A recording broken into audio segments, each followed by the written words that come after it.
Bueno, vamos a hablar ahora el doctor Gustavo De Simone. El doctor De Simone es especialista en oncología clínica y máster en medicina paliativa por la Universidad de Gales. Es jefe del Departamento de Docencia e Investigación del Hospital Bonorino Udaondo y presidente del Comité de Ética en Investigaciones del mismo hospital. Es miembro cofundador y expresidente de la Asociación Argentina de Medicina y Cuidados Paliativos. Es coordinador general de la Residencia Postbásica de Cuidados Paliativos del Ministerio de Salud del Gobierno de la Ciudad de Buenos Aires. Es investigador principal del Instituto Nacional del Cáncer y miembro de la carrera de investigador del Ministerio de Salud del Gobierno de la Ciudad de Buenos Aires. Director de la Maestría de Cuidados Paliativos de la Universidad del Salvador. Director médico del Instituto Pallium y director del Grupo de Trabajo sobre Decisiones en el Final de la Vida del Consejo Académico de Ética en Medicina de la Academia Nacional de Medicina. El doctor De Simone va a exponer sobre el tema adecuación terapéutica, la verdad como fármaco. Gracias, doctor. La idea es compartir con ustedes algunas reflexiones sobre este hilo temático. El título propuesto sobre la verdad como fármaco de algún modo encierra, digamos, de dónde traigo la mirada, ¿no es cierto? La mirada del médico, si hay algo que es propio de los médicos es prescribir fármacos, pero no solamente del médico, sino del médico clínico. A lo mejor si fuera cirujano hubiera hablado de la verdad como bisturí o como otro instrumento cotidiano. Y está claro que esto, como en las charlas precedentes, el tema de la verdad en el contexto de la relación médico-paciente tiene que ver con la comunicación, y en la comunicación en el contexto del encuentro entre el médico y el paciente. En realidad, ese encuentro siempre nos dispara preguntas para una mejor toma de decisiones, que es bueno que existan estos otros encuentros en el aula, porque son potencialmente una posibilidad de encontrar entre todos mejores respuestas a las preguntas que nos formulamos al lado de la cama del paciente. Para quienes no son médicos, la prescripción farmacológica tiene sus principios. Es un proceso dinámico, individual, único, pero influenciado por diferentes variables y que responde a ciertos requisitos. Y acá ya vamos haciendo puente entre el título, la verdad como fármaco, y lo que es estrictamente la prescripción de un fármaco. Requiere tener una aproximación diagnóstica, no vamos a prescribir sin saber cuál es la patología o el síntoma del paciente. El tratamiento tiene que ser eficaz y seguro, tenemos que conocer la farmacología de los medicamentos, seleccionar cuál es el mejor fármaco, la vía de administración, la dosis, la toxicidad, etcétera, etcétera. Pero, entonces, ¿cómo la verdad como fármaco? Tenemos que decir la verdad cuando la noticia es mala, porque entonces puede aparecer la duda, entonces sería más tóxico este fármaco que beneficioso. Y está claro que dar malas noticias, en general, pero particularmente en el contexto del encuentro con el paciente, es dificultoso. Muchas veces nos falta entrenamiento, porque en muchas generaciones no nos han formado para este tema. A veces sentimos impotencias, tenemos deseos de salvar al paciente, quedó explicitado en lo que se dijo previamente. A veces ese paternalismo de pretender tomar y decir qué es lo bueno para el otro, y también la respuesta del paciente. Esto no parece estar referido a una situación médica, la mujer que dice sí quiero saberlo todo y después no lo soporto. También en la situación médica pasa esto cuando la noticia es mala. Y esto pasa todavía con mucha mayor frecuencia, lo que se llama el cerco de silencio, la esposa, la hermana, la mamá o el esposo que, doctor, no le vaya a decir lo que tiene, ¿sí? En estas incongruencias, porque a veces lo plantean incluso estando el familiar enfermo presente, como si no lo advirtiera. Pero como afirma Gómez Sancho, un médico experto en estos temas, oriundo de España, dar malas noticias es un acto humano, ético, médico y también legal, y en ese orden.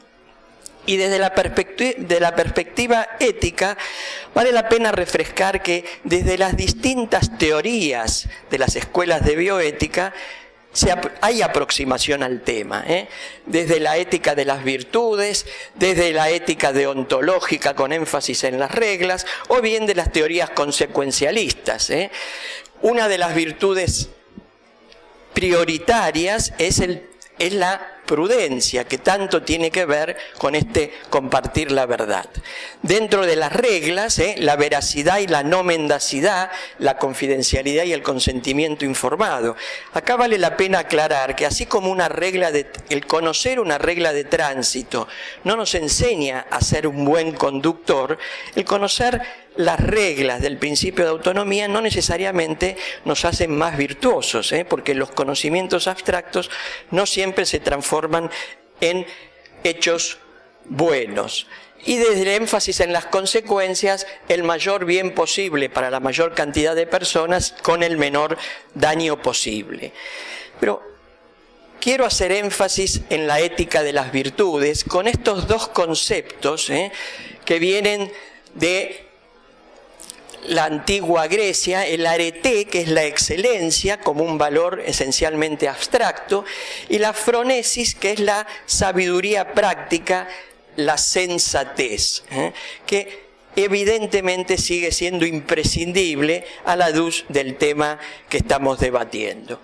Y qué interesante cuando uno encuentra la etimología, la palabra prudencia que usamos hoy en nuestra lengua, tiene su origen en el latín y anteriormente en el griego, en esa phronesis, en esa conciencia práctica, sensata, que a su vez parte de la antigua palabra griega phroneo, que significa comprender.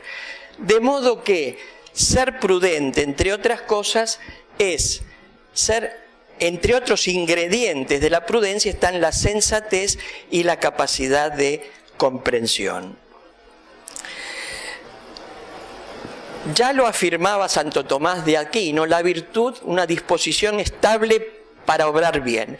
Y esto, de vuelta el énfasis, no estamos hablando de la verdad como un valor abstracto, sino fundamentalmente de ese valor encarnado en la práctica que es la virtud, que esencialmente debiera ser un acto operativo. Y de vuelta acá está nuestro rol como médico clínico al lado del paciente y no estrictamente como conocedor de los valores filosóficos. Cuando hoy hablamos de competencias profesionales, a veces lo distorsionamos y lo ligamos exclusivamente al conocimiento científico, pero en cualquier programa de formación de médicos, de cualquier facultad de medicina, aparecen las competencias ligadas a la práctica operativa. En realidad las competencias no se evalúan ni se ejercitan en el aula, sino al lado de la cama del paciente, en el ambiente laboral. Y esto implica no solo competencias y destrezas, sino fundamentalmente actitudes. Por eso creo que hay que poner el énfasis en las virtudes formando parte de las competencias en las cuales debemos formarnos los médicos ya egresados y mucho más los médicos en formación. De vuelta, la verdad como fármaco. Esto lo leí hace más de 30 años en un Seminars in Oncology, una de las pocas revistas específicas que había en aquel momento sobre cáncer. Lo escribió Simpson, no es Barth.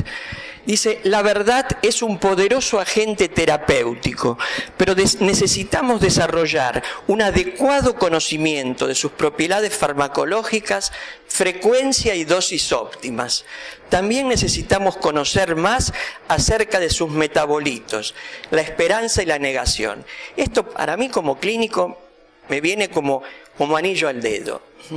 ¿Y qué consideraciones para dosificar a este fármaco? La naturaleza de la mala noticia, la comprensión del paciente y del médico de la información, las reacciones cognitivas y emocionales, como se hablaba antes, el entorno dentro del cual se produce la comunicación y el modo de comunicación. Por eso surgen una cantidad cada vez mayor, pero esto empieza a publicarse en la década del 90, cómo dar malas noticias. Hay uno de ellos de Peter Maguire, que ya tiene justo 20 años, publicado en New England Journal of Medicine, que a mí me parece que es un trabajo orientador exquisito, sin desmerecer muchos otros, incluso en lengua española. El famoso protocolo de 6 pasos del canadiense Robert Bachman. Obviamente esto es un GPS. El GPS no reemplaza al conductor, hay que poner criterio, pero el GPS nos puede orientar sobre cómo es mejor, por lo menos en la teoría, buscar un contexto físico apropiado, averiguar lo que el enfermo sabe y cuánto desea saber. Compartir es mejor que dar, que brindar información, responder a la reacción emocional, planificar el próximo encuentro. Otras recomendaciones, ya fue afirmado antes, esencialmente no mentir.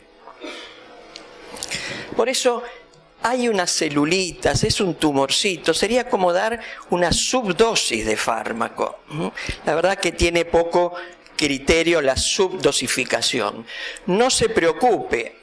La verdad que es difícil, si nos ponemos en los zapatos del paciente, no estar preocupados cuando uno sabe que está enfermo.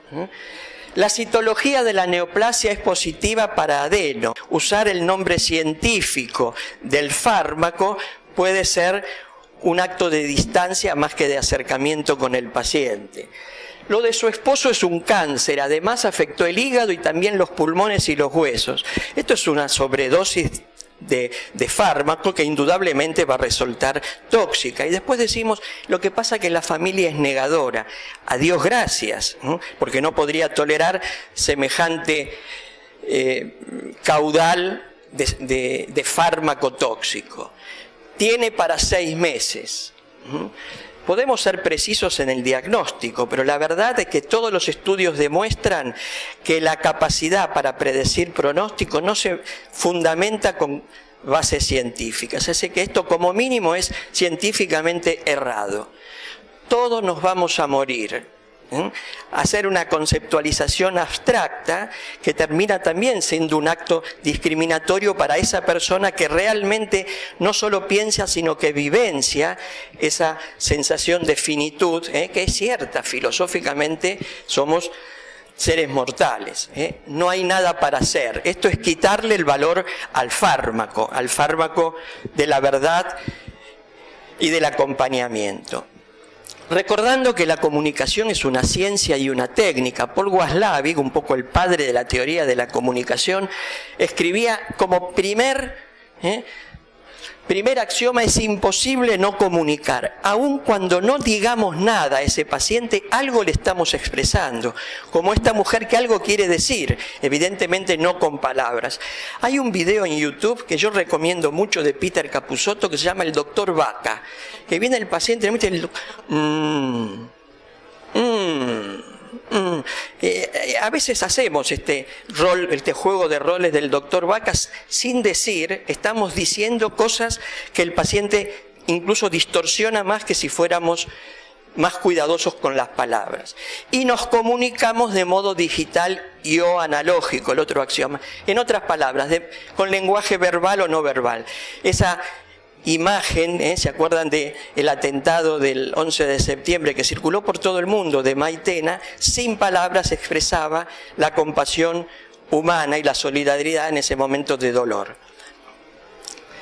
Muchas cosas publicadas sobre comunicación, quien me precedió con claridad las expuso, trabajos que dicen que lo que se dice es el 7% del mensaje, pero cómo se dice es lo más importante, y dentro de ese cómo está el tono de voz, la secuencia, etcétera, pero sobre todo el lenguaje gestual. Y en esto somos expertos. Cuando viene un familiar, un hijo que quiere preguntarnos algo y nosotros seguimos leyendo el diario, le estamos respondiendo: no me molestes. La comunicación, de vuelta Simpson, igual que los tumores, puede ser benigna o maligna. También puede ser invasiva y los efectos de una mala comunicación pueden dar metástasis en la familia. Lenguaje claro. Y volvemos a esta competencia clave que se vino mencionando en toda la mañana: la empatía, la capacidad de comprensión empática, que incluye hay habilidades progresivas que podemos adquirir. Esto no es solamente un arte o algo genético. Es, a Dios gracias, todos los psicólogos lo dicen, es algo que está en el plano de la conciencia y la preconciencia. O sea, podemos desarrollarla ejercitándonos, con aspectos de atención física y la postura, comprensión intelectual, e indudablemente el punto, digamos, más abarcativo es la comprensión emocional. Y desde la atención física hay muchísimas cosas escritas, pero fíjense que hay distancias establecidas. No hay ninguna duda que conocer si un paciente en un posoperatorio abdominal recuperó su tránsito intestinal es un dato clave. Pero yo escuché un colega que le pregunta al paciente, entrando a la sala con 4 camas, Juan, ¿eliminó gases hoy? O sea, mensajes que son de un contenido personal en una distancia que es absolutamente improcedente para el contenido del mensaje.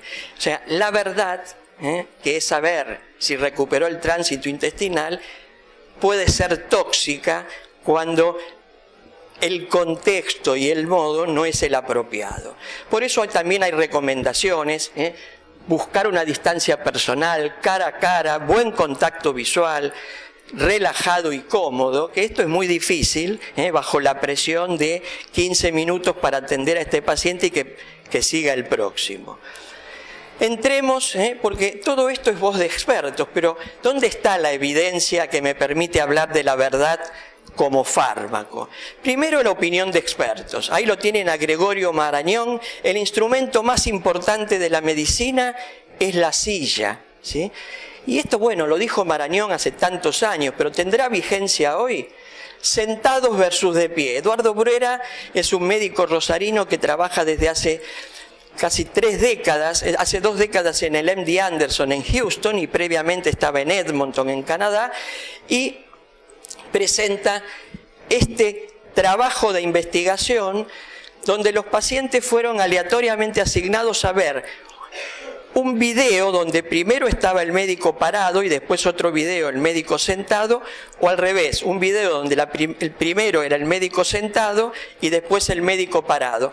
Y después los pacientes votaban sobre qué preferían, cuál era el más compasivo, el que dedicaba más tiempo a sus pacientes, etc. Ahí están los datos de los 69 pacientes oncológicos incluidos. Fíjense, la mayoría prefiere al médico sentado y la minoría al médico parado. Hay un porcentaje que no tiene una preferencia definida. ¿Y cuál parecía más compasivo? Claramente, una mayoría todavía más abrumadora, elegían al médico que estaba sentado. ¿Y qué profesional dedicaba más tiempo a su paciente? El que estaba sentado, cuando los videos duraban exactamente lo mismo. Acá lo que se mide es la percepción subjetiva del paciente que observaba el video. Esto es evidencia que fortalece a don Gregorio, por si hiciera falta fortalecerlo, ¿no? Pero después hizo un segundo estudio con más preguntas sobre las preferencias del paciente y con una población casi 3 veces superior, 173 pacientes. De vuelta, la mayoría prefiere al médico sentado, con una P muy significativa con respecto al médico parado. Por eso, los resultados de estos 2 trabajos demuestran que los pacientes prefieren que el médico esté sentado en la consulta y que el médico sentado fue considerado como más compasivo y que pasó más tiempo con el paciente. Pero también evaluó qué pasaba con respecto a la escena, si el primero o el segundo médico, porque yo les conté que eran 2 escenas que veían. Y la realidad es que los pacientes tenían tendencia a elegir como mejor al segundo video, al segundo médico. Por eso Bruera dice, como consejo de profesor que lo es, que además de sentarnos, es conveniente entrar a la habitación en segundo término, o sea, que entre primero el médico más joven y después el más senior, porque probablemente vaya a haber mayor preferencia, ¿no? Obviamente con una cuota de humor. Evidencia, de vuelta, ahí está la Inentralgo. Es extraordinario, coincido, leerlo todas cosas que uno lee en la literatura anglosajona de 30 años después de Leinentrago estaban mejor y más detalladamente expuestas por don Pedro. El fármaco más usado y más importante prescripto en la práctica general es el propio médico. Ya no es solo la verdad como fármaco, sino la persona del médico como fármaco. Evidencia, un trabajo que hicimos hace algunos años, gotas de atropina versus placebo para el control del babeo en pacientes con cáncer de esófago avanzado, que babean porque obviamente no pueden deglutir la saliva. Fíjense, en rojo está el basal y en verde, a las 48 horas, tenían más respuesta, casi, aunque no era diferencia significativa, 40 y pico % de respuesta, los que recibían placebo. Pero además de placebo, ¿qué recibían estos pacientes?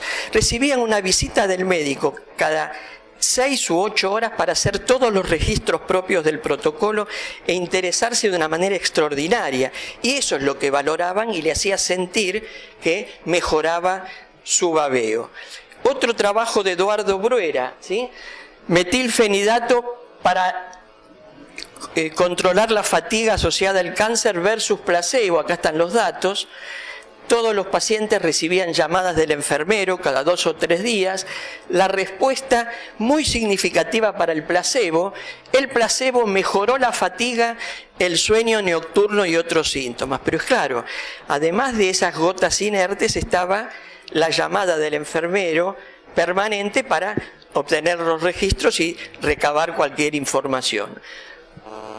Por eso hace un segundo trabajo, pero en este tiempo que estoy yo conversando, él seguramente ya debe tener 2 o 3 trabajos más en PubMed que al inicio de la charla.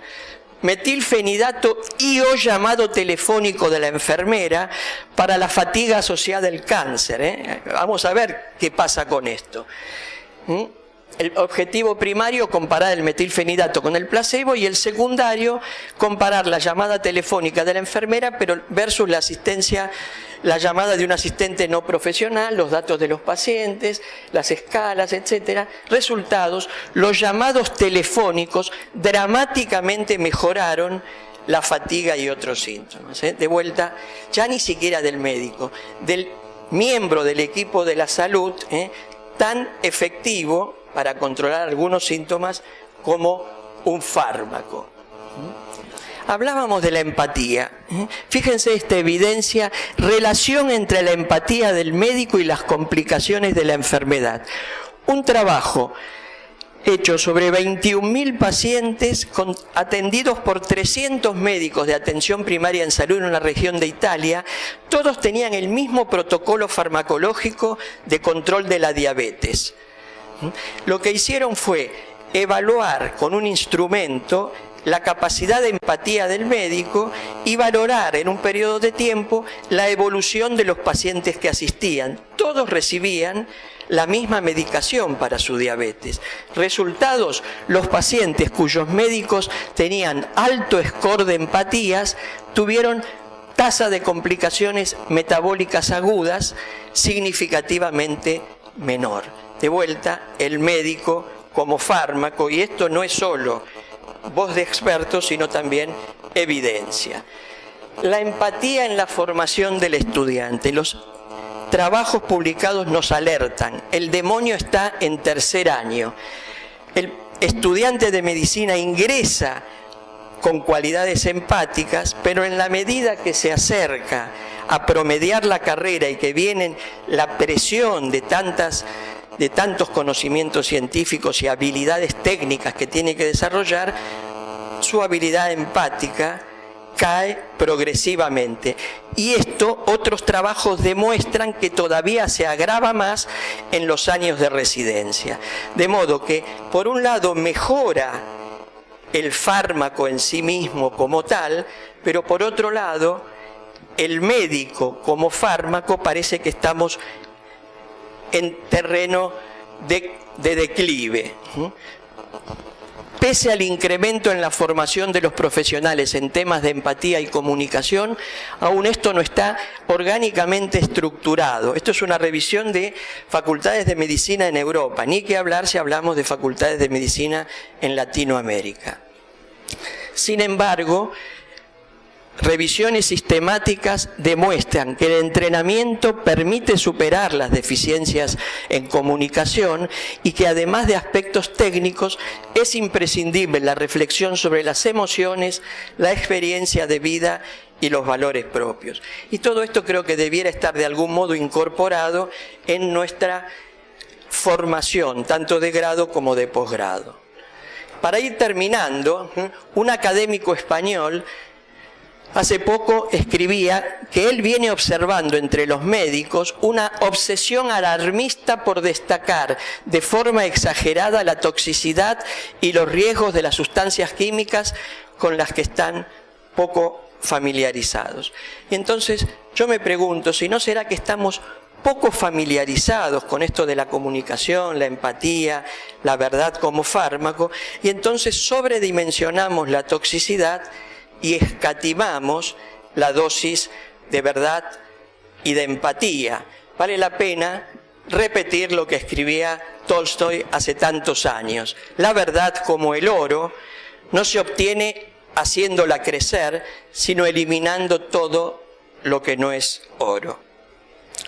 Por eso, a modo de resumen, la propuesta es cambiar la pregunta. No es ¿le diré o no le diré la verdad al paciente?, sino ¿cómo compartiré la información con este paciente en particular hoy y en este contexto? El dar malas noticias, el manejarnos con la verdad como un acto humano, ético, médico y legal, recordando, de acuerdo a la voz de los expertos y de la evidencia, que la silla puede ser tan o más importante que el mejor fármaco. Gracias.